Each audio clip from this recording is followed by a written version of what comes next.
Bueno, vamos a continuar con la última hormona, que no es pancreática, pero que la vemos porque tiene un impacto sobre la célula beta pancreática, sobre la producción de insulina.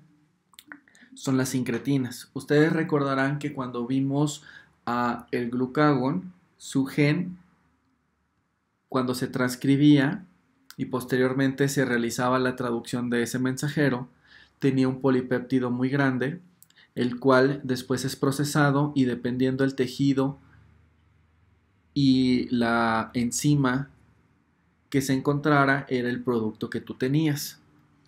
En el caso de la célula alfa, en la célula alfa teníamos a la convertasa 2, la cual te cortaba a esta proglucagón y te daba glucagón, el péptido relacionado a la glicentina, el péptido conector 1 y un fragmento mayor del proglucagón. Sin embargo, la que vamos a estudiar ahorita va a ser cuando el intestino o el sistema nervioso central, a través de las convertasas o las proteínas convertasas de subticilina y quexina tipo 1 y tipo 3, te van a cortar este proglucagón y te van a dar a GLP-1, a GLP-2, a la oxintomodulina, al péptido conector 2 y a la glicentina. Y nosotros nos vamos a enfocar en los papeles de GLP-1. Yo les había comentado también de el efecto incretina, el cual era definido como un aumento de la secreción de la insulina después de una toma oral de glucosa comparada con la secreción de insulina cuando se daba una infusión intravenosa de glucosa. En individuos sanos, el efecto incretina es responsable del 70% de la secreción de la insulina después de una toma oral de glucosa. Y esto es esencial para el control de los niveles de insulina y por lo tanto de glucosa en plasma. Ahora, el efecto incretina, no les había comentado, pero es mediado por hormonas peptídicas derivadas del intestino. Por eso a estas hormonas les vamos a denominar incretinas. Ok, entonces las hormonas que vamos a evaluar, que vamos a estudiar aquí va a ser GLP-1. Hay otro que se llama GIP, que es el péptido inhibitor gástrico. Pero lo que se ha visto es que en individuos sanos, GIP tiene un papel importante en el cual media los efectos de incretina regulando la homeostasis de glucosa. Sin embargo, este efecto se encuentra muy disminuido o abolido en pacientes con diabetes mellitus tipo 2. En contraste al GIP, las propiedades de GLP-1 están conservadas parcialmente en pacientes con diabetes mellitus tipo 2. Por lo tanto, este ha tomado un papel muy importante en el tratamiento de la diabetes, ya que sí podemos restaurar el efecto incretina a través de GLP-1, pero no a través de GIP. Recordamos de nuevo el gen del preproglucagón, el cual habíamos visto que eran 6 exones, su UTR5' que no se traduce, su UTR3' que tampoco se traduce, y luego tenemos el exón 2, 3, 4 y 5 que daba una poliproteína larga que era denominada preproglucagón porque tiene aquí el péptido señal, después es procesado, se elimina el péptido señal a una proteína que se llama proglucagón y esta después posteriormente es procesada por las convertasas. En el caso del sistema nervioso central y del intestino es por las procesasas, las convertasas 1 y 3 y te van a dar a GLP-1 de un tamaño de 37 residuos de aminoácidos, las cuales es un GLP-1 inactivo. Posteriormente se va a dar un procesamiento y te va a dar a una GLP-1 737 que es activa o 736. La 736 sufre una aminación, es decir, normalmente las proteínas tienen un extremo amino terminal y un extremo carboxilo terminal. El 80% de GLP-1 es amidada, donde tenemos ahora dos extremos amino. Estas son las GLPs que son activas, las 737 y las 736. El 80% corresponde a las 736. ¿Quiénes producen estas incretinas? Las células L. Las células L son células que están intercaladas en los enterocitos del intestino, sobre todo del duodeno hasta el colon.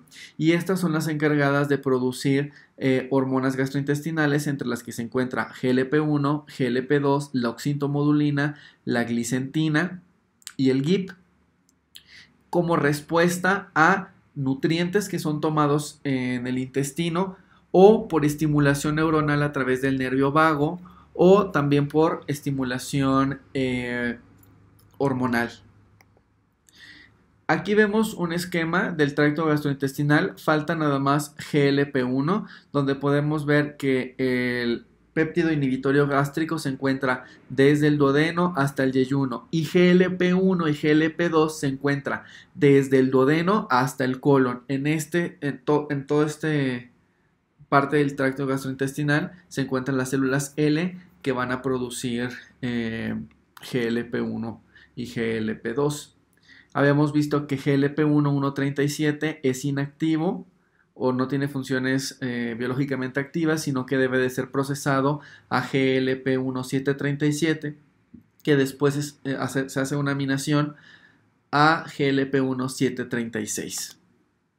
El 80% corresponde a eso. En el caso de GLP-2 es 133. No estudiamos tanto porque actualmente no hay muchos estudios sobre GLP-2 en el control de diabetes mellitus tipo 2, aunque tiene muchas funciones ya conocidas como el transporte de exosas en el intestino, maduración del tracto gastrointestinal en etapas fetales, reduce la motilidad gástrica, inhibe la secreción de jugo gástrico, da funciones de barrera en el epitelio. Sin embargo, estudiamos a GLP-1 por las implicaciones que tiene en diabetes mellitus tipo 2. Ahora, ¿cómo es producida, cómo es secretada GLP-1? Tenemos una estimulación donde el intestino detecta que hay comida en el tracto gastrointestinal y entonces a través de ese GLT1, 3 o GLUT1 o 5 entra glucosa a las células L. Esta glucosa es acoplado a glucólisis, ciclo de Krebs, fosforilación oxidativa, aumentan los niveles de ATP, los cuales cierran los canales de potasio dependientes de ATP, se despolariza la célula, se abren los canales de calcio de tipo L y se aumentan los niveles de calcio intracelular, los cuales liberan la secreción de GLP-1. Y también tenemos el receptor GPR120. Yo les había comentado que este receptor es estimulado por ácidos grasos no esterificados como el palmitato. Y este receptor es transmembranal de 7 dominios acoplados a G-alfa-Q. Y G-alfa-Q, a través de la fosfolipasa C, toma PIP2, libera IP3, IP3 se va a los receptores de IP3 en el retículo endoplásmico, aumentan los niveles de calcio y se hace una liberación de GLP. También tiene un control hormonal. La leptina, estimulada por el tejido adiposo a través de sus receptores con actividad de tirosincinasa extrínseca, reclutan a JAK. JAK fosforila a STAT. El homodímero de STAT3 fosforilado se trasloca al núcleo, activa una vía de señalización que permite la expresión y la liberación de GLP-1. Y también la insulina, a través de la vía de las MAP-sinasas, permite la liberación y secreción de GLP-1. También tiene una estimulación a través del sistema nervioso central y también es estimulado por GABA, por GIP y por somatostatina 28. Recuerda que el 65% de la somatostatina de las células de intestinales, el 65% de la somatostatina corresponde a la producida por las células D intestinales. Estos están acoplados a diferentes proteínas G, G-alfa-Q, fosfolipasa C, aumento de calcio, como ya habíamos visto, G-alfa-S, adenilato ciclasa activa pKa y permite la liberación. Y es inhibido porque la somatostatina 28 producida por las células las células D del intestino, se une al receptor de somatostatina 5, que está acoplado a G-alfa-I, inhibe las adenilato ciclasa e inhibe la liberación de secretina. Entonces tenemos un control muy fino en la regulación de GLP-1. Además, hay un segundo nivel de regulación de estas hormonas, lo cual le da su vida media. Aquí vemos otro ejemplo como el sistema nervioso central a través del nervio vago permite entonces la liberación de GLP-1 y GLP-2 a través de acetilcolina. Ahora, una vez que es liberada GLP-1 y GIP en el intestino, estas viajan al páncreas y en el páncreas estimula las células beta para la producción de insulina, dándole efecto incretina, pero también inhibe a las células alfa y disminuye los niveles de glucagón en la sangre. Ahora, GLP-1 se une a su receptor de GLP-1 que está en las células beta y alfa, pero tiene una vida media de entre 1 y 2 minutos porque rápidamente es inhibida por DPP-4. DPP-4 es una dipeptilpeptidasa que te rompe los dos primeros residuos de aminoácidos tanto de GLP-1 como de GIP. En el 7, el 7 y el 8 los corta y te va a dar entonces 936 y es una forma inactiva. Y DPP-4 después sufre un segundo punto de degradación en el hígado y es eliminado el 50% en una primera ronda. Entonces, tanto GLP-1 como DPP-4 son procesos altamente regulados y que tienen una vida media muy corta, de 1 a 2 minutos. Y esto permite entonces la regulación de la secreción de insulina por las células beta. Sin embargo, se han descrito más efectos que tiene GLP-1. Recordaremos que GLP-1 es producida desde el duodeno hasta el colon, pero también producida en el sistema nervioso central. Y lo que se ha observado por diferentes vías de señalización es que GLP-1 en el cerebro disminuye el apetito y aumenta la saciedad. Esto debido a dos vías. Una a través de la leptina, que estimula la liberación de GLP-1 y GLP-1 en el sistema nervioso central. Disminuye el apetito porque hay unos núcleos en el sistema nervioso central que tienen receptores de GLP-1 y activan vías de señalización importantes para disminuir el apetito y aumentar la saciedad. En el corazón disminuye la presión sanguínea, aumenta la frecuencia cardíaca, aumenta la contractilidad miocárdica, aumenta la función diastólica, tiene efecto cardioprotector, tiene aumento en la función endotelial. En el sistema gastrointestinal aumenta el vaciamiento gástrico y disminuye la secreción de ácidos grasos. En el páncreas, habíamos visto, aumenta la secreción de insulina, disminuye la secreción de glucagón y, muy importante, aumenta la proliferación de células beta. Sin embargo, aquí dice que estudios preclínicos. Lo que yo sé es que hay una vía de señalización que es antiapoptótica, que son las que más han estudiado. En el tejido adiposo aumenta la lipólisis y aumenta la toma de glucosa del tejido adiposo. En el riñón aumenta la natriuresis y en el músculo la síntesis de glucógeno y la oxidación de la glucosa. Por lo tanto, aparentemente GLP-1 tiene efectos catabólicos importantes en el mantenimiento del control de peso y la regulación del tejido adiposo, y también tiene efectos sobre la sensibilidad de las células a la insulina, efectos cardioprotectores, efectos nefroprotectores, efectos sobre el hambre. Por lo tanto, cuando veamos tratamiento de la diabetes tipo 2 y obesidad, GLP-1 o los análogos de GLP-1 han tomado mucha importancia en estos tratamientos porque, como veremos más adelante, en la diabetes mellitus no nada más hay afectaciones del metabolismo intermedio, sino que hay afectaciones sistémicas que a través de GLP-1 podemos restaurar estos fenómenos. Ahora, GLP-1 en los islotes habíamos visto que estimula la secreción de insulina y probablemente también la de somatostatina, inhibe la secreción de glucagón indirectamente, aumenta la masa de células beta al inhibir la muerte de las mismas e inducir su proliferación. Esto todavía está en estudio. En el estómago inhibe la secreción de ácidos gástricos, inhibe el vaciamiento gástrico, en el cerebro inhibe el apetito. GLP-2 se ha estudiado mucho en el intestino, como la toma de exosas, inhibe la motilidad, el desarrollo embrionario. GIP o el péptido inhibitorio gástrico en los islotes estimula la secreción de insulina, de somatostatina, pero también de glucagón e inhibe la secreción de glucagón indirectamente, entonces tiene efectos paradójicos y aparentemente esto depende de la estimulación milimolar de glucosa que se le haga a las células L.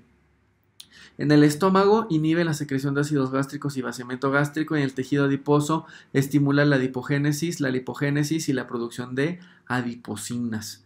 Entonces, afortunadamente, GLP-1 ha tenido estudios recientes sobre su importancia en el control del diabetes tipo 2, pero quien es la estrella, es GLP-1.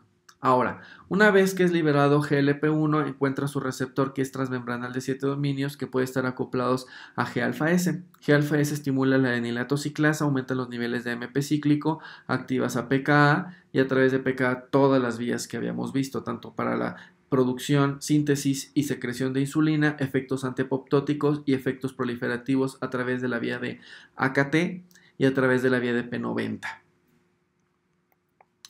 Aquí vemos otro esquema donde también tenemos que GLP-1 puede estimular a través de G-alfa-S la adenilato ciclasa, pero también a beta-restina y a la vía de SRC, que estimula la vía de proliferación y crecimiento. Y también vías antipoptóticas, por eso tiene efectos en la disminución de la apoptosis de células beta, aumento de la proliferación de células beta, aumento de la diferenciación de las células beta, a través de PKA, disminución de la apoptosis, aumento de la proliferación de células beta y diferenciación y secreción de insulina a través de EPA-C2 y de vías de calcio. ¿De acuerdo? Entonces, hasta aquí vamos a ver de GLP-1 porque en realidad lo más importante lo vamos a ver en tratamientos farmacológicos de diabetes mellitus tipo 2. Les adelanto que debido a la vida media tan corta que tiene GLP-1 porque es inhibido o es degradada por la DPP4, dipeptilpeptidasa 4, los tratamientos son dirigidos contra inhibir a DPP4 para aumentar la vida media de GLP-1 y aumentar la estimulación de la célula beta y los efectos sistémicos que tiene GLP-1, pero como habíamos visto en diabetes mellitus tipo 2, este efecto incretina y la producción de GLP-1 se encuentra parcialmente disminuida. Por lo tanto, también se han diseñado estrategias utilizando análogos de GLP-1 que se llaman incretin miméticos. El primero fue purificado de la saliva del monstruo de Gila, y este tenía en su saliva incretinas que no son degradadas por la dipeptilpeptidasa 4 humana. Actualmente se hace por ingeniería genética o la síntesis de incretin miméticos, o sea, de GLP-1s, pero que no son degradadas por DPP4, aumentando mucho la vida media. ¿Qué tanto pueden alcanzar la vida media? Esto hasta una semana. Se pueden dar dosis semanales de las incretinas conservando esos efectos. Y como vamos a ver más adelante, tienen efectos en la reducción del peso, tienen disminución del apetito, o sea, también pueden ser utilizados en obesidad como en diabetes. Aquí vemos otra representación de las vías, pero ya cuando es a la célula beta, donde tenemos aquí a GLP-1, activa a AMP cíclico, PKA, se cierran los canales de potasio, se despolariza la célula, se abren los canales de calcio dependientes de voltaje de tipo L y hay una exocitosis de la insulina. Bueno,